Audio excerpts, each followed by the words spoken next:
Bienvenue dans le 14e débrief MotoGP de cette saison pour le Grand Prix du Japon qui a été perturbé par la pluie et qui a même tourné court puisqu'on a fait que la moitié de la course, 13 tours sur les 25 de prévus. On a une course plutôt assez folle, malheureusement le drapeau rouge a un petit peu gâché la fête. Voilà, je reste un peu sur ma faim quand même, on aurait pu avoir un Grand Prix encore mieux que ça. Malheureusement la fin a un petit peu tout gâché. Bref, n'oubliez pas de liker, partager, commenter et surtout vous abonner à la chaîne, c'est très important. On est parti pour le débrief. On commence comme d'habitude avec le classement de la course. Nouvelle victoire de Jorge Martin qui est décidément en forme. Francesco Bagnaia termine deuxième.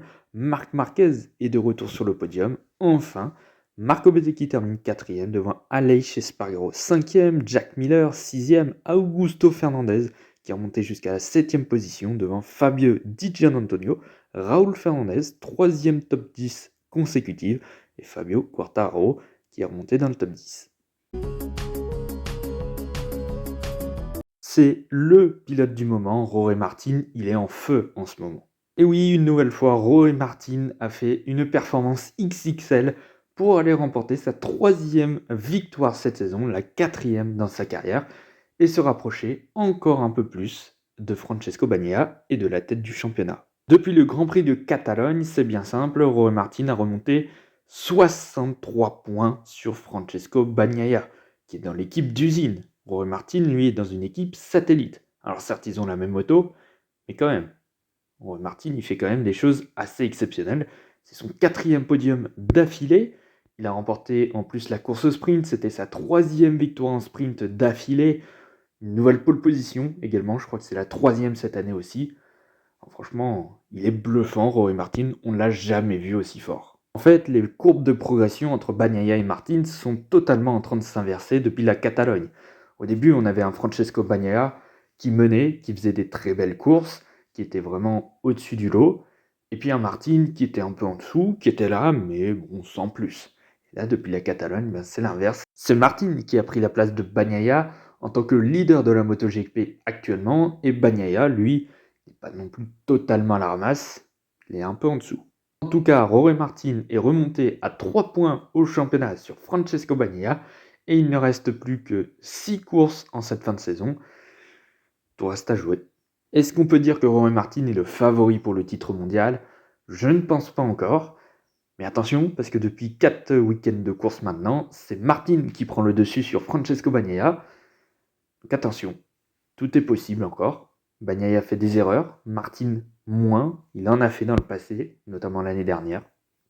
Donc tout est possible. Bon, quand même un petit mot aussi sur sa course, qui n'a pas été facile. Hein. Il a pris un bon départ, mais après, je crois que c'est après le changement de moto où il a fait une petite erreur, il est parti au large et il s'est retrouvé troisième, je crois, de la course. Et puis ensuite, il a tout de suite redépassé Bagnaia et Espargaro pour reprendre la tête de la course.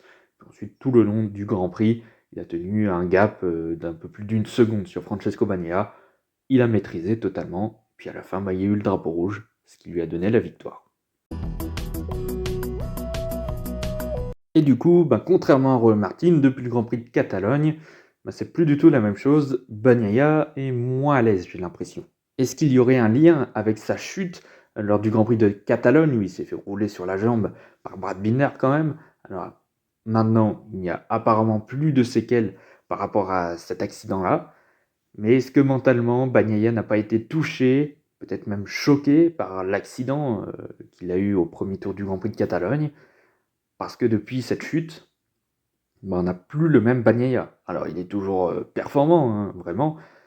Il y a aussi Jorge Martin qui est très performant, donc c'est difficile de le battre aussi. Mais on sent que la courbe de performance de Francesco Bagnaia, elle commence à régresser petit à petit. En plus de ça, vous rajoutez la pression au titre, hein, parce qu'il se bat quand même assez fort avec Jorge Martin pour le titre mondial. Il n'y a plus que 3 points entre les deux pilotes.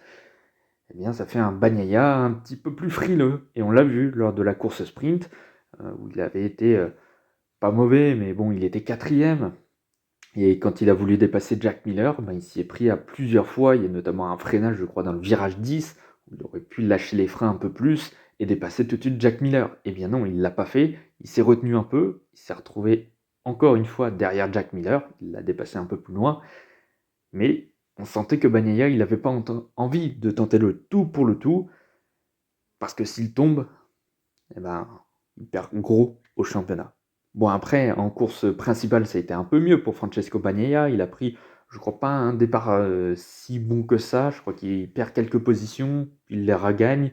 Puis au moment du changement de moto, je crois qu'il se retrouve en tête dans la voie des stands, sauf qu'il redémarre moins bien de la voie des stands que les autres. Et du coup, il perd tout de suite 3 places, je crois, sur Espargaro, Martin et Marquez, je crois, ou Miller, je sais plus. Et bon, après, il est remonté. Donc une course plutôt bonne pour Francesco Bagnaia, mais le seul problème, c'est qu'en ce moment, Rory Martin, il est très très très fort. Il ne suffit pas de scorer des bons points pour être champion cette fois-ci, puisque Rory Martin, il est toujours devant. Donc au final, il rapporte 20 points de ce Grand Prix, plus les 7 de la course sprint. Mais le problème, c'est que Rory Martin, lui, il inscrit les 37 points sur 37 avec la victoire en sprint, avec la victoire en principale. Il repère encore des points au championnat. Je suis curieux de savoir comment va réagir Francesco Bagnaia à l'avenir, parce que là, c'est pas la même chose. Là, il suffit pas d'inscrire des gros points, il va falloir se battre pour aller battre Rory Martin, pour aller gagner des courses, avec la pression en plus, sans tomber. Donc vraiment, il y a beaucoup de facteurs pour aller gagner ce titre cette année. C'est pas la même chose qu'en 2022 où il a dû d'abord être le chasseur de Fabio Quartararo, mais vu qu'il gagnait tout, il est vite remonté sur Fabio Quartararo et il a gagné le titre. Là, cette fois-ci, c'est pas la même chose. Bagnaia est un peu en dessous de Romain Martin en ce moment. Donc attention, j'ai vraiment hâte de voir ce que ça va donner dans les prochains Grands Prix. Marc Marquez confirme à nouveau les meilleurs résultats entrevus au Grand Prix d'Inde. Honda, en tout cas Marc Marquez, était à nouveau plutôt dans le coup ce week-end.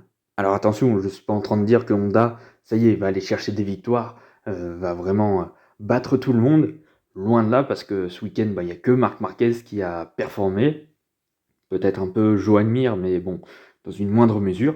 Mais Marc Marquez, lui, a franchement été très bon ce week-end. Il avait un bon rythme. Déjà, il fait une bonne qualification, hein. Il part 7ème, c'est plutôt pas mal vu la moto qu'il a. Et puis en course sprint, il prend un très bon départ. Je crois qu'il se retrouve 4 ou 5ème. Bon, malheureusement, après, ça reste une Honda. En plus, il a été poussé par Bezzecchi. Donc il a tout de suite perdu quelques places, notamment avec Johan Zarco. Puis je crois que Bezzecchi l'a dépassé après. Donc 7ème finalement en course sprint. Donc il score quand même 3 points, ce qui est plutôt pas mal. Et ce qui est important aussi pour le championnat des constructeurs, faut pas l'oublier, Honda est en bataille avec Yamaha pour la 4ème place. Essayez au moins de sauver l'honneur et de ne pas terminer dernier du championnat des constructeurs, ce serait pas mal. Donc ces points sont plutôt importants aussi face à Yamaha au championnat des constructeurs. Et puis en course principale, il a fait encore une fois parler tout son talent. Sur une piste mouillée, d'abord en pneu sec, il prend un très bon départ. Je crois qu'il se retrouve 5ème en partant 7ème, c'est plutôt pas mal. Et puis après, la piste devient de plus en plus mouillée. Il y a le flag to flag, donc changement de moto.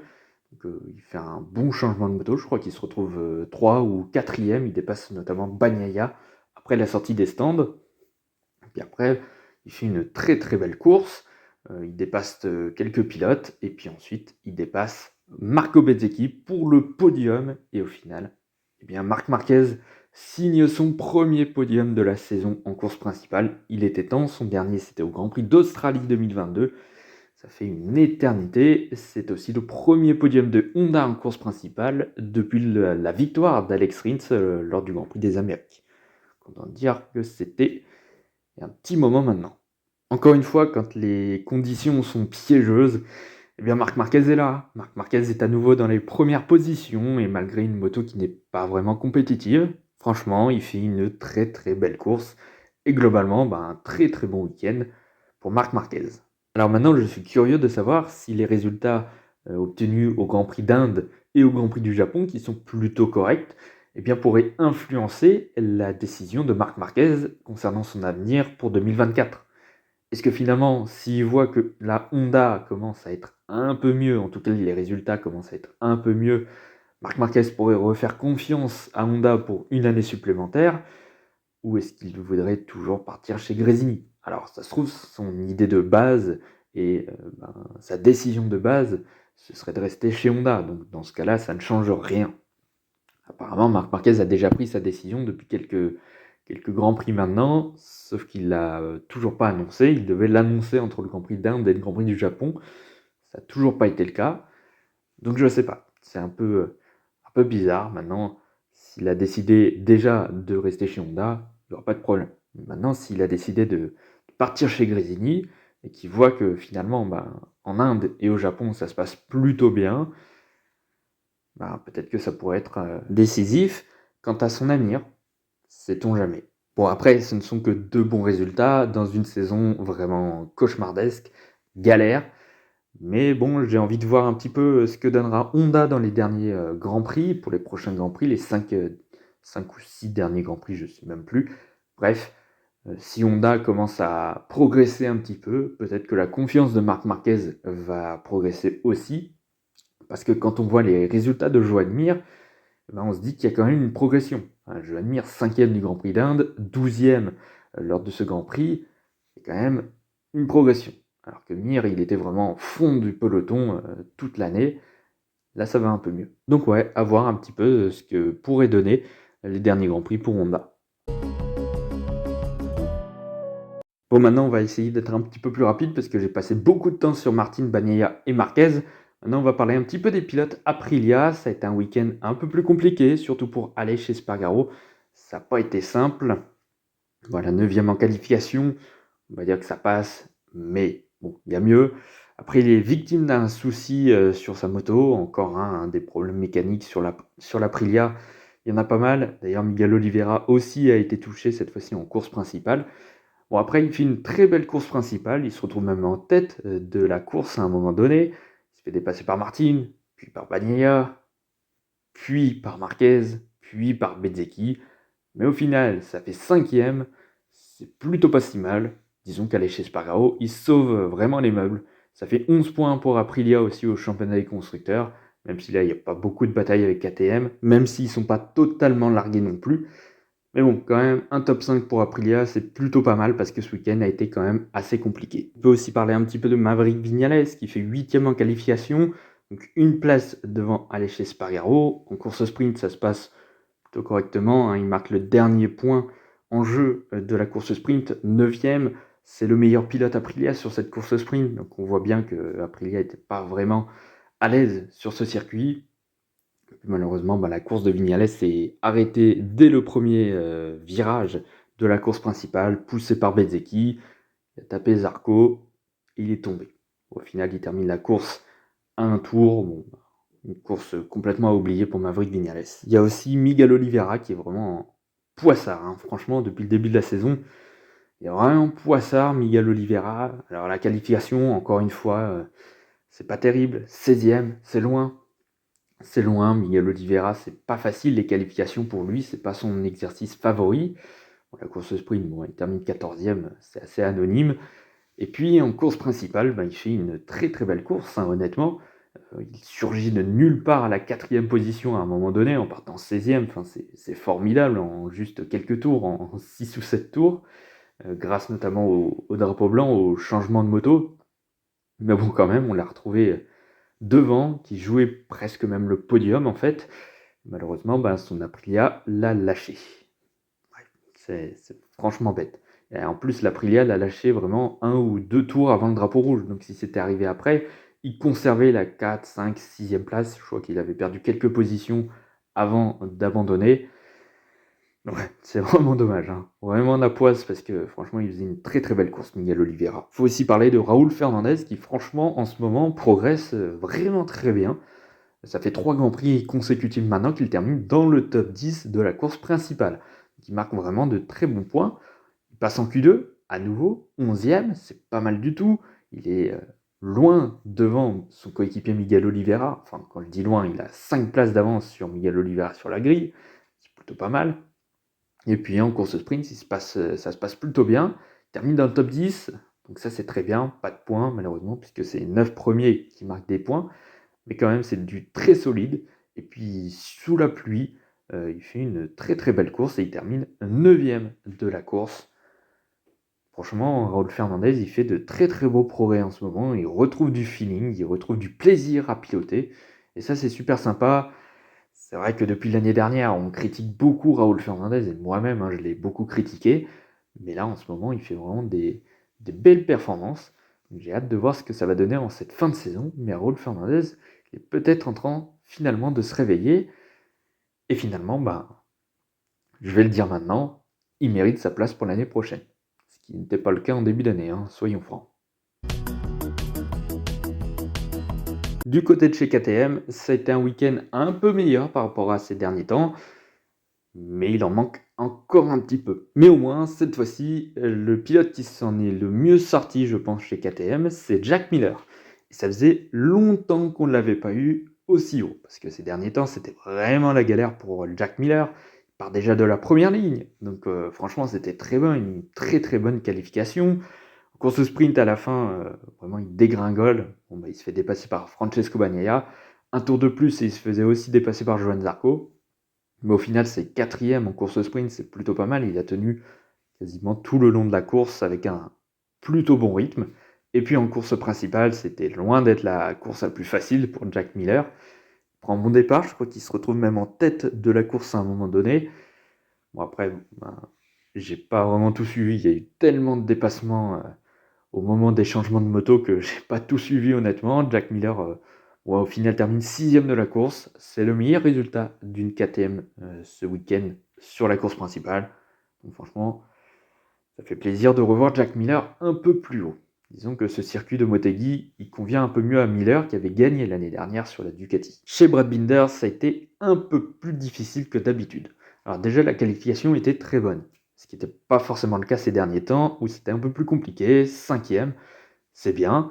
En course sprint, comme d'habitude, il nous fait sa remontée, bon, un peu moins flamboyante pour cette fois, puisqu'il partait déjà assez haut, mais au final, il termine deuxième de cette course sprint derrière Rory Martin, devant Francesco Bagnaia, donc c'est plutôt un bon résultat, voire même un très très bon résultat pour Brad Binder. La course principale a été difficile, il prend un départ plutôt correct, mais après il perd plusieurs places, notamment au moment du changement de moto. Puis après, c'est la chute, il tombe, abandon, et c'est terminé. C'est dommage, parce que ce week-end, il était plutôt à l'aise, Brad Binder, même s'il était quand même derrière Jack Miller, globalement. Mais bon, c'était un bon week-end. Malheureusement, ça s'est terminé sur une chute. Pas de bol. Et puis après, on peut aussi parler de Augusto Fernandez. On l'a pas beaucoup vu le samedi, 13e en qualif. Il a failli se qualifier pour la Q2, mais ce n'est pas passé. 12e en sprint, on l'a pas vu. Et puis en course principale, j'ai été étonné de le voir quand il y a eu les classements officiels à la 7e position. Je ne sais pas d'où il est sorti, mais c'était une course très piégeuse. Faut pas oublier qu'Augusto Fernandez est rookie toujours cette année, qu'il découvre les circuits du MotoGP et il s'en sort plutôt pas mal. Ces derniers temps, c'était beaucoup plus compliqué. Ça faisait 2 courses consécutives qu'il n'avait pas marqué de points. En plus, il avait chuté pour la première fois en course lors du Grand Prix d'Inde. C'était pas facile en ce moment. Et ben là, 7e position, c'est une très belle position pour Augusto Fernandez. A l'inverse, pour Paul Espargaro, c'était un meilleur samedi que le dimanche. Bon, il se qualifie finalement dernier en Q2, donc 12e sur la grille. Alors pourtant, il avait fait 9e, je crois, de la FP2, donc c'était plutôt pas mal. Il y avait quand même de meilleures ambitions, je pense, même si ça restait une très belle qualification. Mais bon, après tout le reste du week-end, on ne l'a pas forcément vu. 11e en sprint, 15e en course principale, derrière Stéphane Bradl. Ça fait un petit peu mal, ça pique un peu. Mais bon, disons qu'il n'a pas chuté. C'est déjà pas mal. On va parler maintenant des Français. Fabio Quartararo, ça a été un week-end vraiment compliqué. Pourtant, en essai libre, ça commençait plutôt bien. Après, il a eu une chute, je crois, en FP2. Du coup, à partir de ce moment-là, son week-end a totalement changé et on n'a pas vu le même rythme entre la FP1 de Fabio et tout le reste du week-end. Déjà, je pense que Fabio Quartararo est vu passer en Q2. Malheureusement, il va s'arrêter au stand un tour trop tard. Et du coup, il n'aura pas cette dernière tentative par rapport aux autres. Et ça va un peu coincer en fin de Q1. Du coup, il passe pas et ça fait 14e sur la grille. 15e en course sprint, alors là c'était vraiment compliqué, mais c'est un petit peu comme d'habitude, malheureusement. Quand il est en fond de peloton, ça se passe mal. À un moment donné, il se fait même dépasser par Cal Crutchlow, le troisième pilote Yamaha. Ah, on avait touché le fond. Bon, après, il est remonté un petit peu, il a dépassé Crutchlow notamment, et puis même Franco Morbidelli dans le dernier tour. Finalement, il termine meilleur pilote Yamaha de la course au sprint avec cette P15. Bon, mais bon, il finit devant Morbidelli. C'est déjà ça. C'est un moindre mal. Mais par contre, en course principale, ça s'est déjà beaucoup mieux passé. Déjà, il fait un excellent départ puisqu'il part 14e et il se retrouve 9e au premier tour. Donc c'est franchement très très bien. Au moment où il y a la pluie qui arrive, en tout cas où la piste commence à vraiment être mouillée, eh bien Fabio Quartararo, il reste sur la piste, il se retrouve deuxième de la course. Bon, après, il va s'arrêter, je crois, un tour après.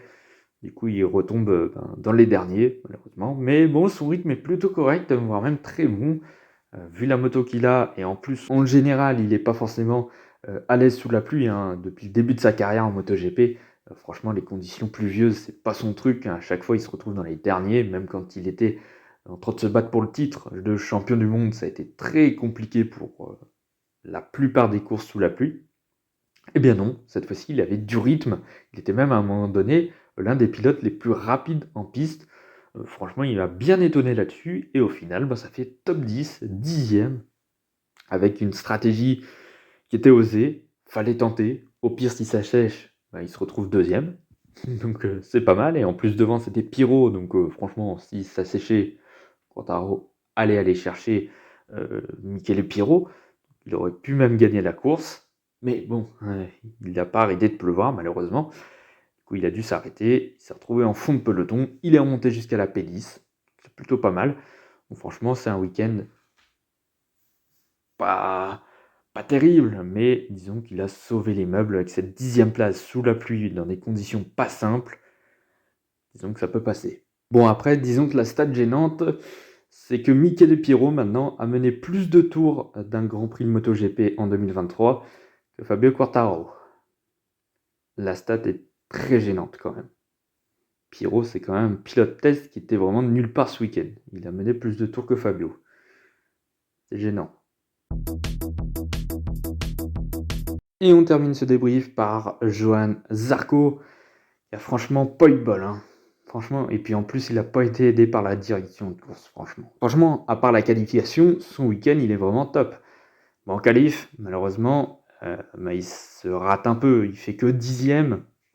C'est décevant, mais la course au sprint, franchement, elle était très très belle. Il fait une très très bonne remontée jusqu'à la 5e place.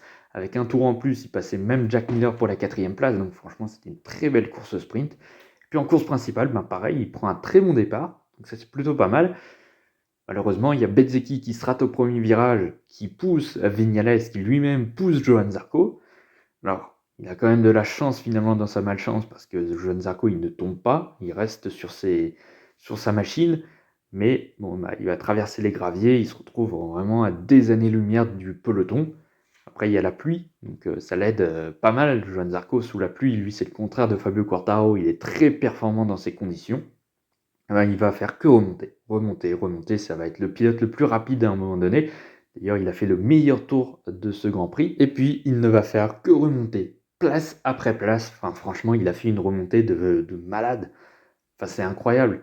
Il se fait percuter au premier virage, il part dans les graviers, il se retrouve 20e de la course, très loin du peloton, et après 10 tours, il se retrouve 6e. Il a gagné 14 positions en remontant tout le monde en plus, avec le gap qu'il y avait entre le 19e et le 20e, il dépasse 14 pilotes, enfin, plus ou moins, parce qu'il y a aussi les pilotes qui ne s'étaient pas arrêtés, qui se sont arrêtés un peu plus loin, qui du coup sont descendus dans le classement, donc on va dire une petite dizaine de pilotes qu'il a dépassé quand même. C'est pas rien, on va dire 8 parce qu'il y en a aussi qui ont chuté. On descend un petit peu, mais quand même, ça fait quand même une petite poignée de pilotes qu'il a dépassé. 6e, malheureusement, à un moment donné, il y a beaucoup de pluie, il part en aquaplaning, et du coup, il chute. Il chute, mais le problème, c'est qu'il va chuter juste avant le drapeau rouge. Donc là, on se dit, finalement, il est sauvé, puisque du coup, le classement va reprendre le tour d'avant. Et le tour d'avant, il était 6e, Johan Zarco. Donc pour le deuxième départ, il devait partir 6e. Au final, il n'y a pas eu de départ. Donc il aurait dû terminer cette course à la 6e position. Sauf que la direction de course, elle lui a dit non, tu repartiras pas et on te met abandon.